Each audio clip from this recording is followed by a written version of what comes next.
I've got to speak quietly because everyone is asleep. Today's episode of the Mush Love Podcast is sponsored by our friends at Wonderground.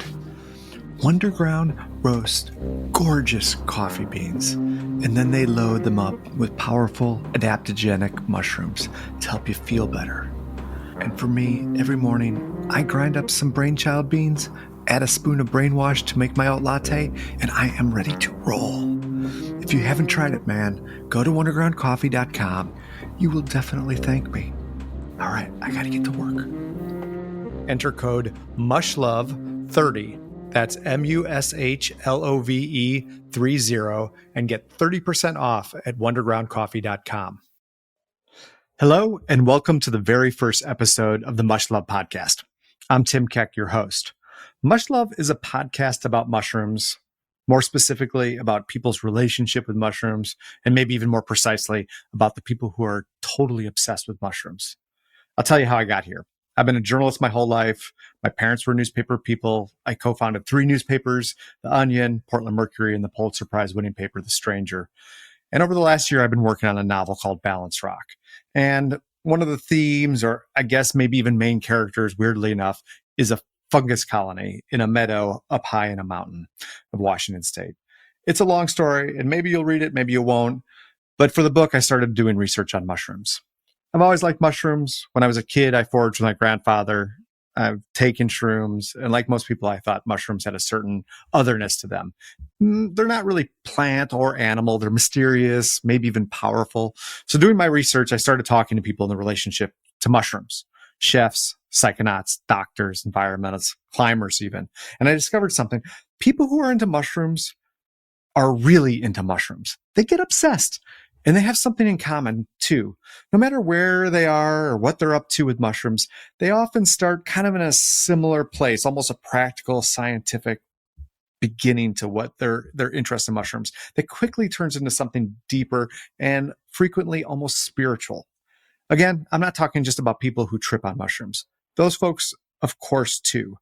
But a retired cop who has never tripped, scientists, hardcore scientists, doctors, they all can't avoid going deep in a world that can't be easily explained.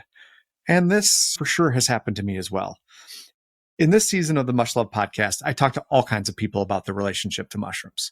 Like some of the folks I mentioned earlier, chefs and foragers, a designer who makes these amazing lampshades out of mycelium, a doctor who has used mushrooms to help people that are dying face their fears of death. And there's no other way of saying it, a beautiful way.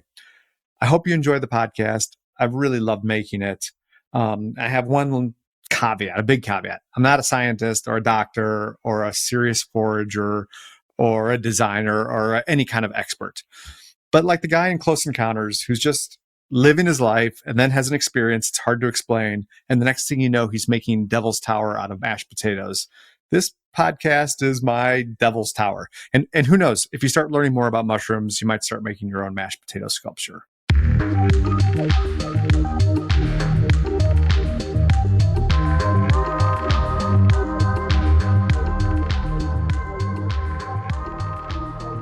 For our first episode of the Mush Love Podcast, I wanted to focus on the culinary aspect of mushrooms. As you probably know, in a lot of cultures around the world, mushrooms are a star ingredient. Think the straw mushrooms in Tom Yum Goong, or the incredible wheat la coche mushrooms in tamales, or French save truffles. And then, of course, you think about Japan's mushroom culinary tradition. It's just incredible, which brings us to our guest, Chef Shota. Chef Shota apprenticed for the Michelin Star rated Chef Sakamoto in Japan. He was a national finalist for the James Beard Award, an Iron Chef Star, and Chef Shota also beat Bobby Flay in a tempura making competition. The list goes on and on. As you will hear, Chef Shota is obsessed with mushrooms, and I'm delighted to have him kick off our series. Today, I am so excited to have this amazing chef, Chef Shota, with us to talk about mushrooms and his incredible career of cooking and foraging and talking about his art and all of the world surrounding mushrooms. Welcome. It's so good to see you. I'm honored to have you on the show. It's my pleasure. I heard about this podcast and I heard we're talking about mushrooms and life, and I said, those are the two things I love anyway. So All why right. not? I've been to your restaurant and I've had your teriyaki sauce. And I'm a follower of your YouTube channel. I love it. I love the way you approach food. Your curry, that simple curry dish is so good. Thank you. It's really great. I kind of want to start because of this mushroom and cooking is the Morel Teriyaki that you do, because you also are kind of famous for your teriyaki sauce. Can you talk about that and how well Morels work in the world of teriyaki? And is that a dish that exists? Is that, does it? It's a play off of a dish, and the play is a dish called tsukudani. The tsukudani is like a soy sauce, sweet, savory soy sauce, and shiitake mushrooms is a classic one that you see in sushi restaurants. Right. There's more of a harder braise, which makes it more of like a pickle that you eat on the side of rice. And you do that with kombu or different kinds of mushrooms, Sure. sometimes with vegetables. For me, I am such a lover for mushrooms, and especially morels are probably one of my favorite ones. And I can go into depth later too. Yeah, they are incredible, right? They're adaptable, and yet they have such an amazing flavor, and their texture is incredible. I'm just going to go into it. My reasons why I love morels. Number one, I love foraging. I love being out here. The season when there's no mushrooms is a hard time for me. Morels are one of the first ones that pop up. So it's like this enlightening of, oh, cool, the era has started. Mushrooms are popping. Let's go. And I get this excitement because of it. And on top, I feel like morels are one of the hardest ones to find because they just blend in with things. And even as, I've gone out with foragers that forage for a living, commercial foragers, and we go to commercial spots, and all of us still walk by morels, and we have good eyes and we can spot them from a distance, but sometimes they're just like right here and you can't see it. They're so chestnut, you know, and they're just the way the stem, and it's just so modeled, right? They're kind of camouflaged, just their shape is. And the species, I don't even know how many species of morels there are, but even in Washington State, I believe there's 13 edible types of morels in Washington State. And those are your greenies to your Snyderized to, people call them naturals or unnaturals. Unnaturals are the ones that grow off of wood chips. They don't need trees. They're importunas. They grow off of burnt forests. They grow off of fresh wood chips that are laid down. You don't even need to inoculate them a lot of times just because the rivers that we have in Washington and the land itself has spores in it. So if you lay chips, a lot of times it'll pop. Naturals, you have your white ones, your Americanas that you go for, black cottonwood. They're thicker. They have a different flavor. You have your Tomasanto, which I'm learning more of every year of like, okay, I've never found it until I learned from a friend. I don't know that mushroom. Tomasantos, they're double layered and they're completely black. Ah, okay. I know what you're talking about. The only place I've found him is on cedar burns later in the season. So the last type of morel that was popping in certain areas, that was a cedar forest burn, is where my friend said he found it. So I went out, and that's the only place I found Tomasanto. And so you hit, with the fires, the sadness of all the fires, but there is the side of the morels happen in those burned areas. Yeah. I think it's just like when you start learning about these, okay, a simple morel, now the depth just keeps getting bigger, and the different symbiotic relationships to the different temperatures they pop at, the different climates that they like. I think for me, it's such a fun hobby because I'm a nerd.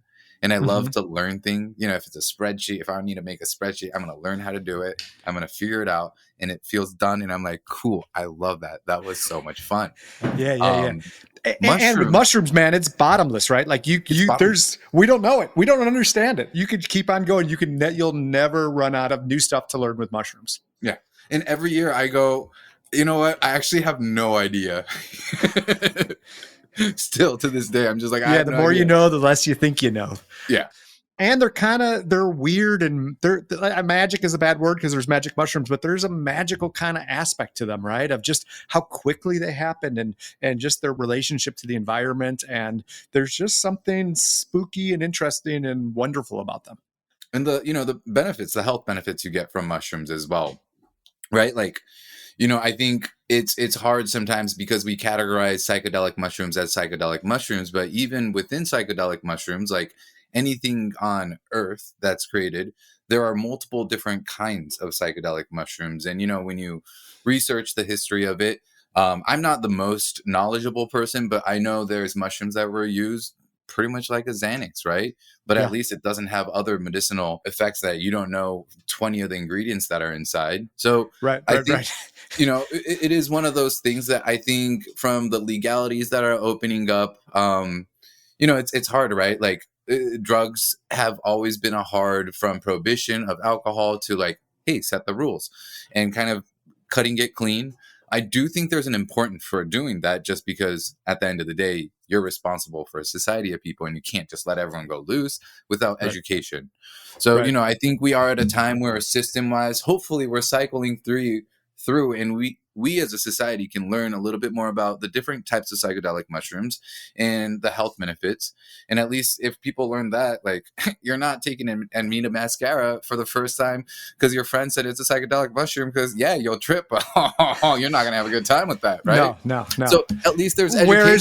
Whereas if you have a couple of cyanescent mushrooms in a tea and you go out and take a walk in the woods, you're going to have most likely just a transcendent experience. I'm a climber and a mountain runner, and I do endurance mountain running, and I incorporate cyanescence, small amounts of cyanescence in that, and it's interesting what it does on the physical side, and just kind of the connection to the physical world as well as being in nature and all that. But so that's kind of how I've gotten into this. This thing is weirdly through athletics as an old man. Yeah. No, I think, it's one of those things, right? Like it's education where there are benefits to it. And it's a great way to be able to utilize, but it's hard, right? When you pull back and you look at the government, now that's going to hit the medical field in different ways. So I think it's going to be that battle of education. And I'm not a politician. I don't know how this works, but I'll just watch on the sidelines and see what everyone else is doing on Instagram. Totally. Hey, I want to kind of go back a little bit, circle back to the Morels for just a second. When I was a kid, so I grew up in very rural Wisconsin, and we lived mostly off the land when I was a little kid, and we had Morels. And when I was a kid, it was just and they would pop up in pretty much the same spot all the time. And when we would get that, I just remember as a kid of just how quickly I loved, there was some, like, we would have freshwater clams when I was a little kid. I thought freshwater clams were creepy, or crawdads, and those, like, there was something, but those Morels were when I was a little kid, they were so easy to love, right? But I feel a lot of people are kind of, especially culinarily, like, oh, I don't like mushrooms. Have you experienced that with people? Like, they just have this like immediate fear of that? I have seen people just go, I don't like potatoes, or I don't like mushrooms, or whatnot. And I think at the end of the day, my chef always explained this really well. And he says that the only time people don't like ingredients is because it wasn't prepared for them correctly the first time they had it. Totally. That is fair. I don't blame anyone for that. Yeah. It is what it is. But if you ever get the courage, try to get it the right way. Yeah. My grandfather would do it in goose fat. He would fry them in goose fat, and it was just, like, who doesn't like that? It's incredibly delicious.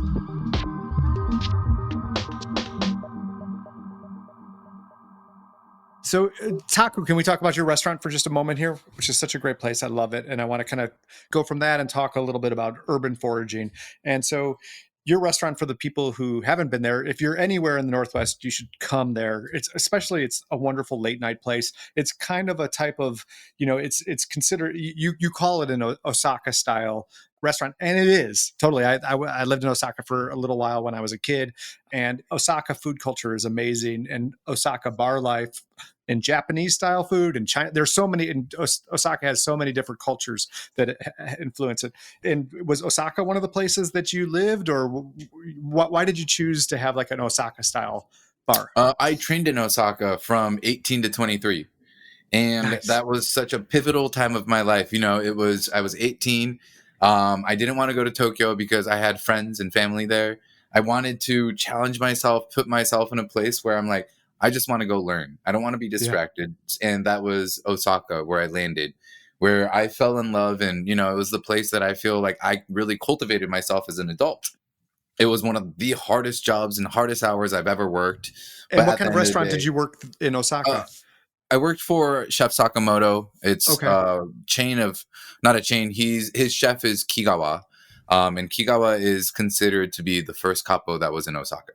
Got So it. he's like the OG. Paul Bocuse is third graduate that opened his restaurant.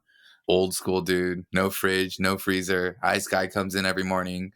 So Wow. every single water that everyone gets, the first year kids, the second year kids are chipping ice for every water, cooling down buckwheat noodles to shock it. Someone's chipping ice back there. Like, Oh, it was such an old school and restaurant. I imagine those buckwheat noodles, those cold buckwheat noodles were incredible, huh?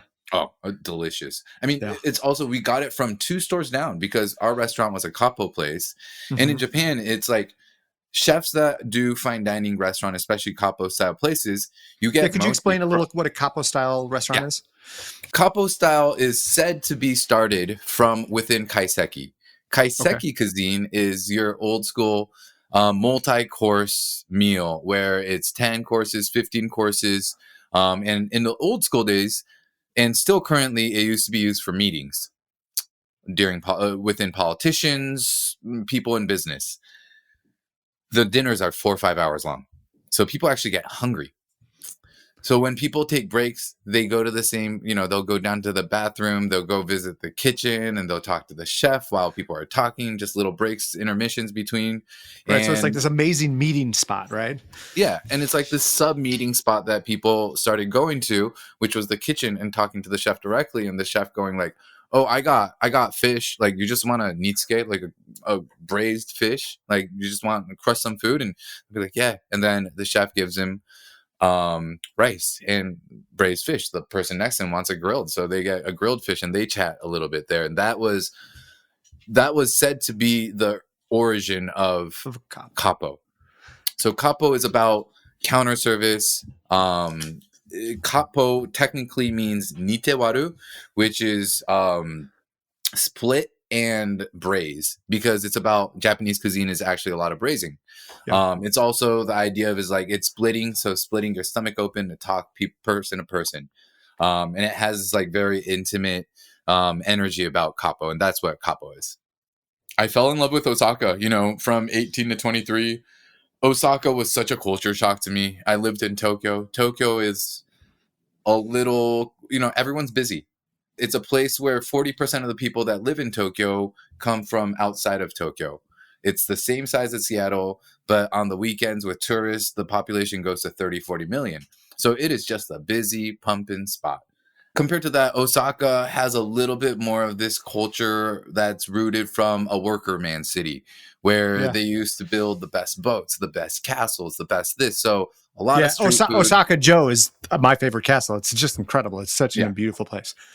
And it's such a vibrant culture. 90% of comedians in Japan are born and raised in Osaka. You go to a bar, and if you don't finish a story, the entire bar is going to say "karano," which means "finish your story, kid." And that's the culture of it, right? Yeah. So Yeah. it's such this vibrant, fun place. And being from 18 to 23, I absolutely fell in love with it. And it Yeah, was it's kind of a something. big shouldered, big hearted city with Yeah. workers, and it has like a little bit of almost a Chicago kind of vibe to it. A great example is in Tokyo, having a Japanese face in Tokyo. If I ask for directions, some people might point me in the direction, but a lot of people are just going to point in a random way and walk away. Osaka is a place where I'll ask someone and they'll explain it to me at full speed, and they'll look upset because I don't understand what they're talking about. They'll grab my hand, they'll pull me there and call me an idiot for not understanding, and walk away, and I say thank you. And that's Osaka for you in a nutshell, for like kind of that That's East great. Coast vibe, right? Yeah, And yeah. I loved it. I think it was so opposite from growing up in the Pacific Northwest to going to that culture. And, at the same time, training for a chef who communicates in that way, but realizing that like he is full of love. He wants to take care of you. He wants you to be the best version of you that you can be. And I think just being a young adult going through that was such a open place in my heart that I wanted to introduce that energy, that culture to Seattle. Let's talk a little bit more about mushrooms. And so when we were talking about the morels and that dish that you make that's outdoors in your YouTube video, you're doing it on a cast iron skillet and Oh, you're that making one. it. Yes. Yeah. Tell me about that. I love that one because it's just such a perfect thing for that mushroom. And when I saw that, I was just like, I can't believe I've never, I haven't done that kind of like, and you were talking about how it picks up some of the smoke. And can we talk a little bit about how that came to be and where you're going with it and why that's so perfect? At the end of the day, for one of my senses, I am such an aroma person when I eat food. Charcoal grill, whatever it is, and fat absorbs aroma. Yeah. So when you're sauteing Yeah. on top of a campfire compared to an electric stovetop or an induction, the flavor from the outside that comes will actually get absorbed into the oil as well. So the idea of it is when you saute it over, you're doing your simple crispy morels, which is one of my favorite ways to Yeah. eat morels because it gets crunchy on the outside. You eat it and you can keep chewing and it has that umami flavor. Yeah. And then hitting it with a little bit of teriyaki. Same thing. It has soy sauce, and charred soy sauce for me is a nostalgic flavor. When you eat good yakitori, that soy sauce and fat drips on that charcoal, and that smell goes into the chicken, and that's the flavor of delicious teriyaki. So it's Yeah. kind of that same philosophy that I use for this cooking, where it's simple, but it's Yeah. using It the couldn't be more aroma. simple, but it's the complexity is from the environment. Yeah. And it's simple, it's delicious, and you can get my teriyaki sauce on makeumami.com. Yeah. Yeah. And people should, because your sauces are great. When you're approaching mushrooms and you're cooking and how you're thinking about it and how maybe you can give some advice for people who want to introduce mushrooms more into their food, how they should approach it, how they should think about it. Does it need to be the star? Can it be a replacement for meat or other proteins? And can you give me a little bit of your philosophy about mushrooms? Mushroom is glutamine umami. It is pure umami.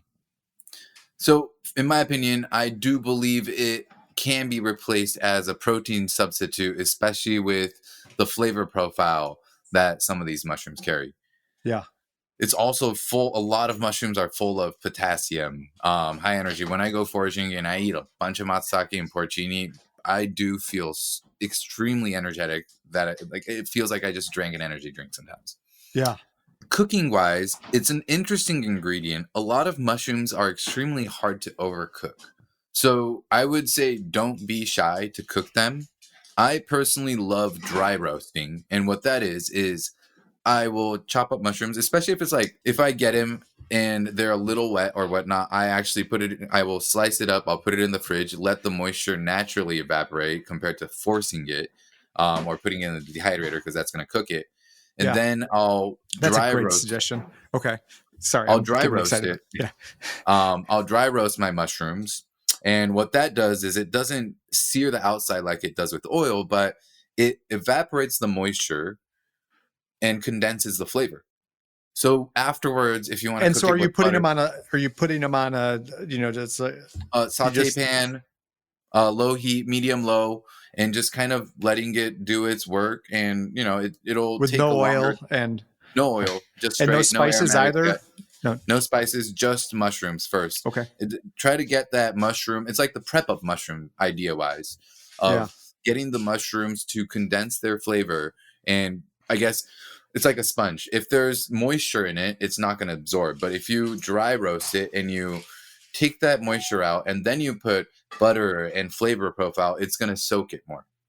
So you've condensed the mushroom flavor profile and you've made it so it can soak more flavor in. So it's got this double effect. So that's one way that I love to do mushrooms. I always cook my mushrooms really well. I have never done that, and I should, and that's how I'm going to do it in the future. It makes If so you much sense condensing and you're also condensing the nutrients, and you're getting you get more bang for your buck there. Yeah. And I would say always research your mushrooms. People will pick morels. Morels you cannot eat without cooking them because you're going to have gastro issues. So make sure you cook them. So, there's edible mushrooms, all these, but at the end of the day, there are so many resources in Washington. that you can go to, talk to. Just make sure if you start foraging, just be careful. Go out with people. Go out with Yeah. groups. Yeah. Be smart about it. All mushrooms are edible once, but hopefully you get a second time, right?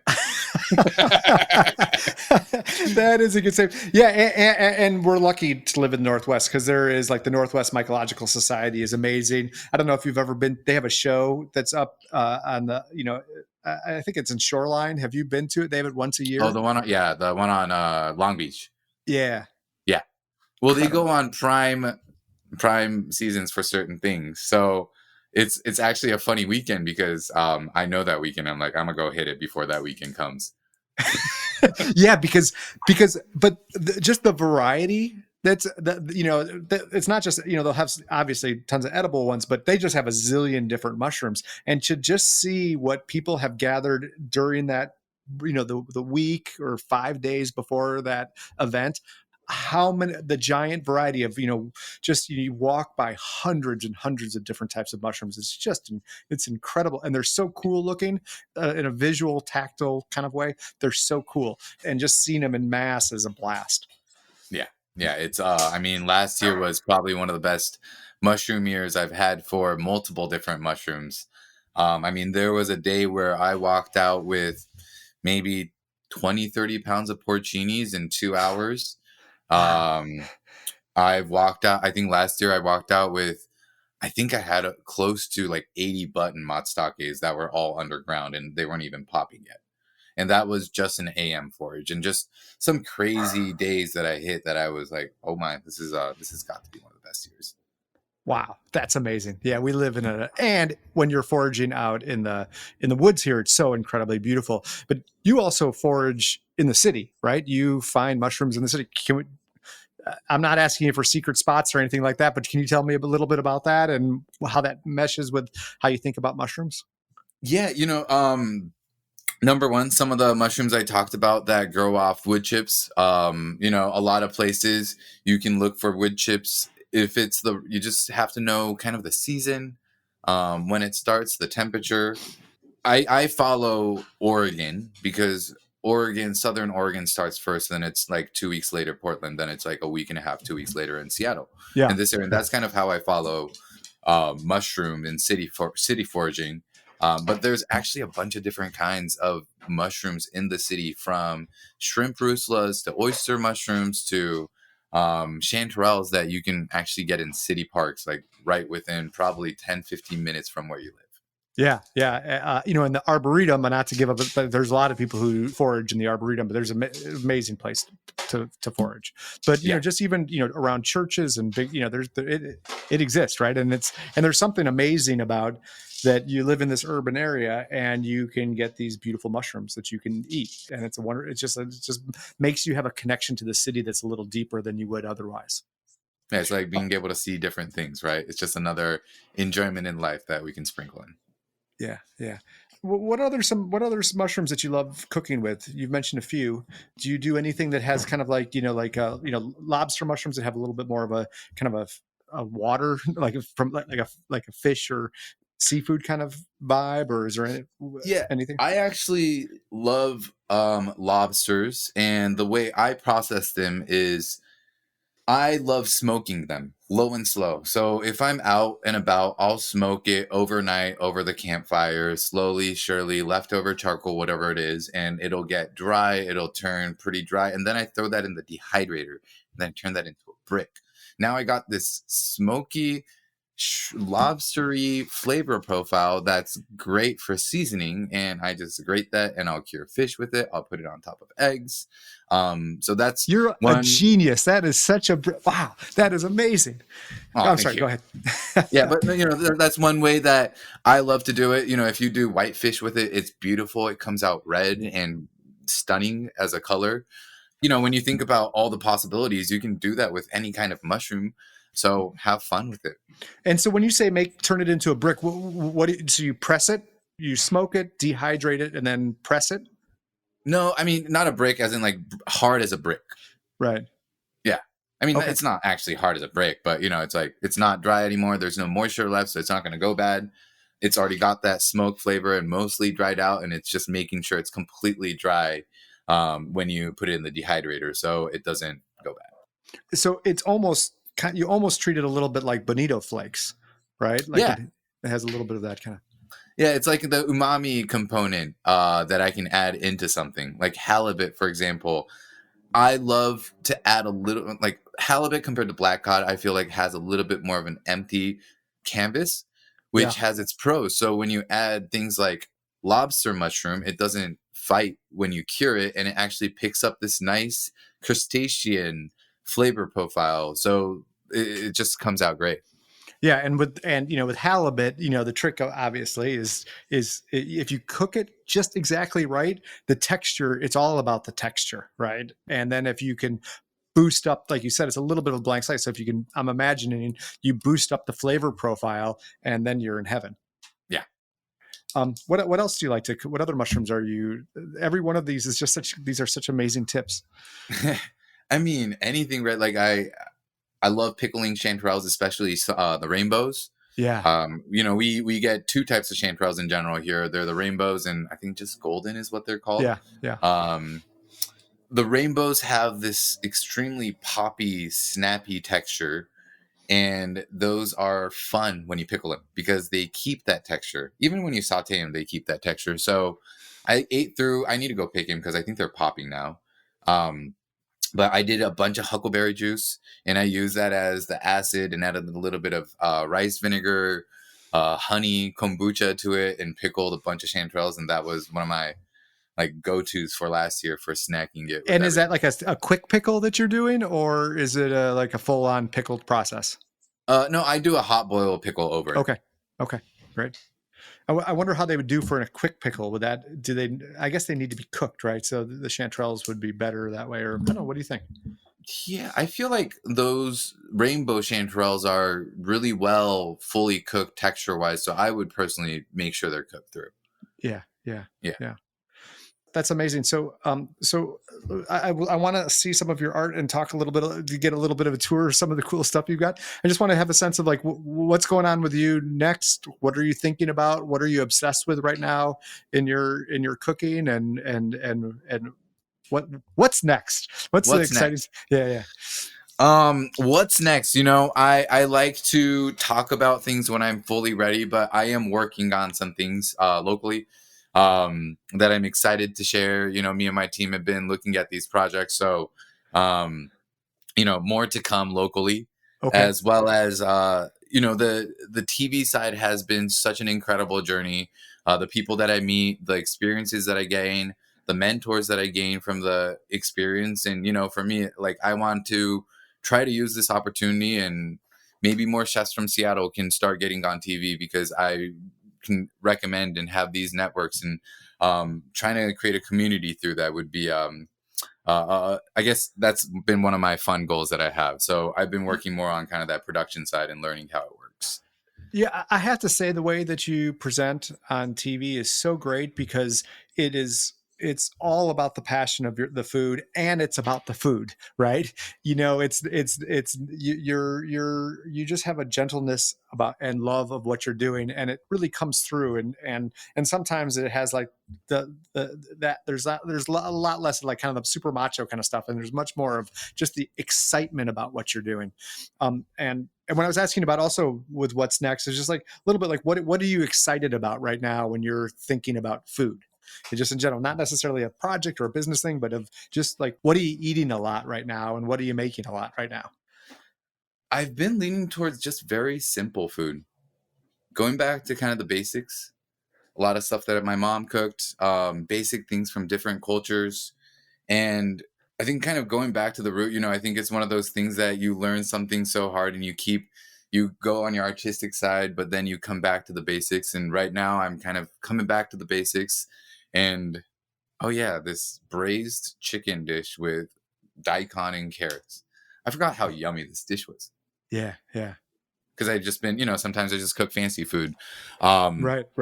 So right now that I think, and braising chicken, people don't do that enough. It is such a delicious way to have chicken. Yeah. Yeah, it is. I mean, the fat, the flavor that goes into the vegetables, and when when you cook it or braise it with things, the vegetable flavor goes into the protein as well, and it's just this perfect marriage, and it's a great protein for braises. Hey, let's take. I'd love to take a look. I noticed right away. You have a painting in back that has some mushrooms in it. Like, do you mind if we see a couple? Yeah, it's not done at all. I also need to figure out, but yeah, I mean, just painting chanterelles, amnitas is kind of a colorful painting. I have a restroom that's just kind of sad right now with no color, so I was thinking something with a little color. Yeah, well, I will show you a little bit around the house. I mean, I gotta just make sure I show you the mushroom sauce because it's a little messy right now, but oh yeah, this is some of the art that I have. Like, this was the alleyway design that I did to give to my architects when I designed Taku, kind of that hallway area. So it's like how we want to make it look, feel, etc. And I wrote this for the entire restaurant.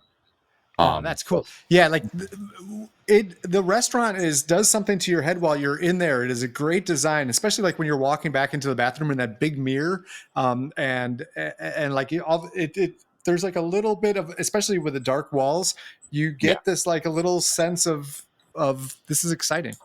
Yeah, I mean, it's like I like to say that's the inside of my wall, like the tagging on the wall by the kitchen. Yeah. On the ceilings, putting the stickers up, the posters up. I mean, that was me while running Adana. I did the majority of it with 2-3 friends.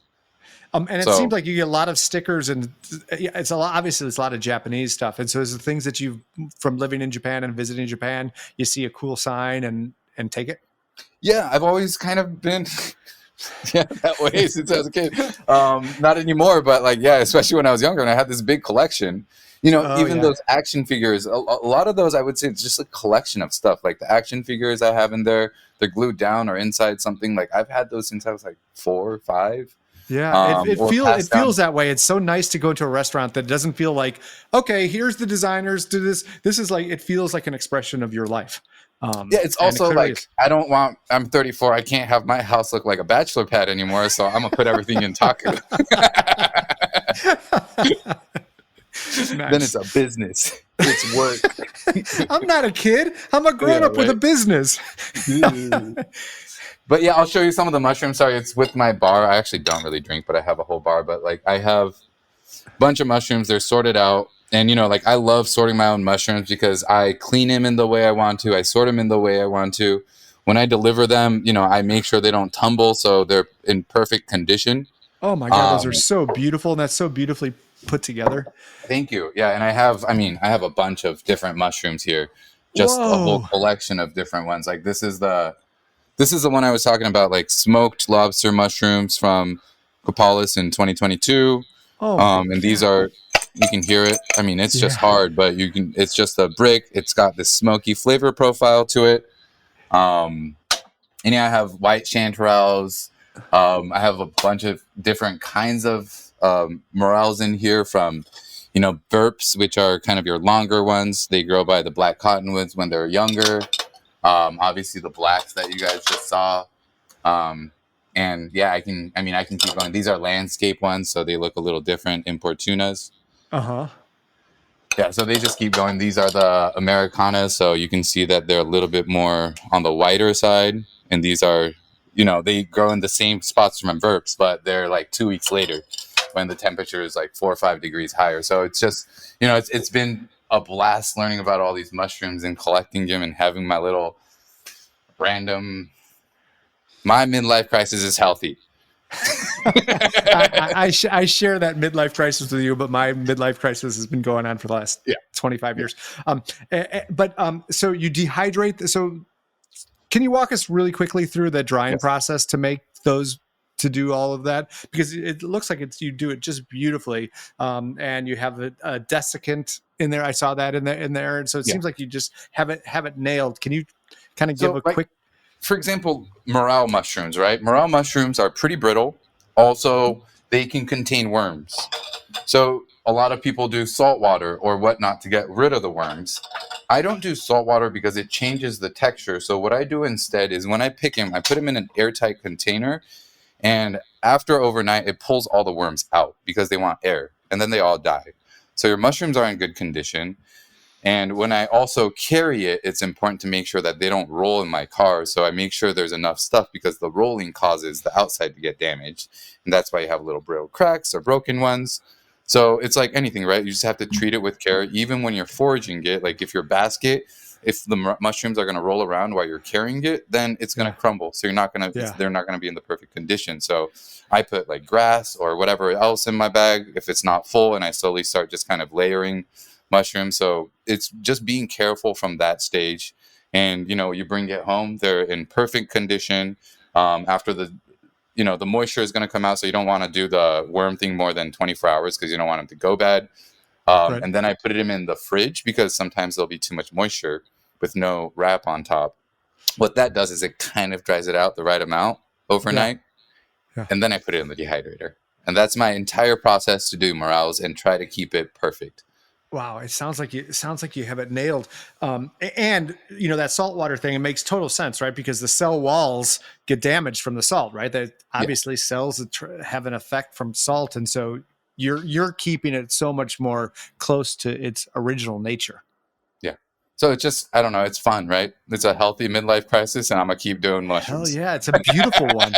Keep on it. You should have a good long life of midlife crisis because it's amazing. These are some other like art pieces that I just kind of put together. I mean, these are from my old restaurants because a lot of times I used to draw my menus that I was going to serve for the day.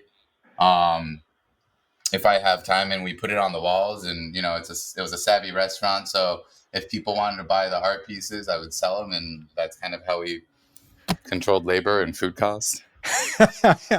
That's amazing. That's great. Yeah. What was that name of in the ID, that Japanese restaurant? It was like Taco. They closed. They were there forever on, but they also, they made those handmade menus that were really cool. Their daughter made them. Everybody made those menus. I love when a restaurant has that kind of connection to art and customers. Yeah. So, those are some of my art pieces. I have more I can send to you. Dude, they're awesome. Oh, thank you. I appreciate it. And not only is your food an art, but just how you work with ingredients is an art. Oh, thank you. I appreciate it. I'm so grateful for your time, and it's so fun to talk to you. You're amazing, and your knowledge and connection to mushrooms it's kind of astounding. It's really amazing. Thank you. Thank you. I'm just a nerd, and I like to live a simple life. Well, you're succeeding. I love nerding about mushrooms. Yeah, well, you nerd it well, my brother. Thank you. It's a genuine passion of mine, and I absolutely love it.